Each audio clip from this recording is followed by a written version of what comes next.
In the early part of 2014, Batista made a triumphant return to the WWE.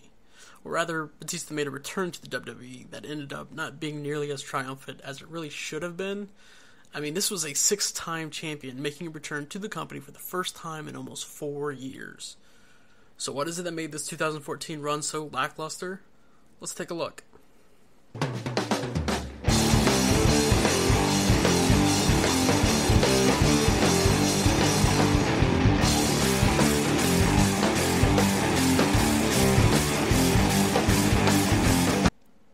First of all, as harsh as it is to say, Batista wasn't exactly being missed.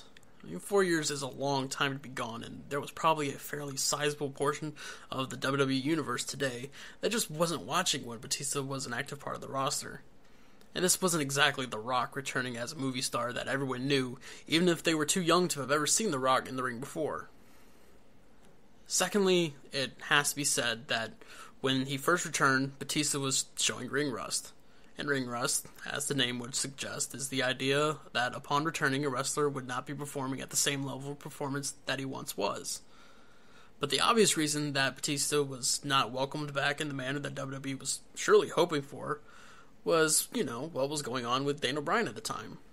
See, Batista has clearly come back to win the Royal Rumble and then land in the main event at WrestleMania, and while we can't be sure where exactly the storyline was headed, it probably was that, WWE was looking to have Batista carry around a belt with a giant W on it while he was promoting Guardians of the Galaxy. I mean, this is a good plan and a great way to try and latch yourself onto the Marvel promotional machine, but there was just one problem.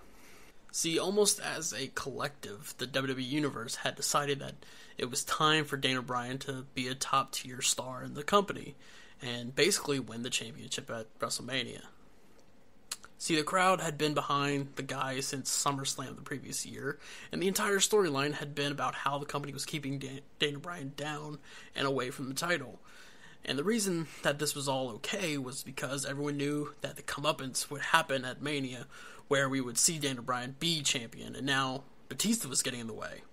So, where people were supposed to be cheering for Batista for being the returning champion, one that was supposed to now be a face, they were instead booing him for taking the place that they felt Daniel Bryan should have had.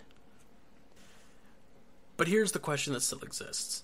See, it was leaked out that Batista would be returning before WWE had ever announced it.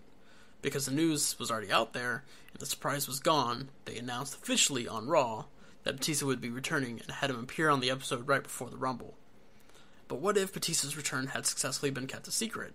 What if Batista had been a surprise entrant in the Royal Rumble? That hasn't happened since Edge returned in 2010. This may have changed nothing. After all, Bryan was still the clear crowd favorite to be champion, and anything other than this would have elicited some boos. But Batista winning on the surprise return would have had some effect on how the crowd reacted to his win. We can't say for certain what would have happened, but Batista does deserve at least one more run. One where he isn't shoved into a storyline. One where the winner hasn't already been determined by the audience.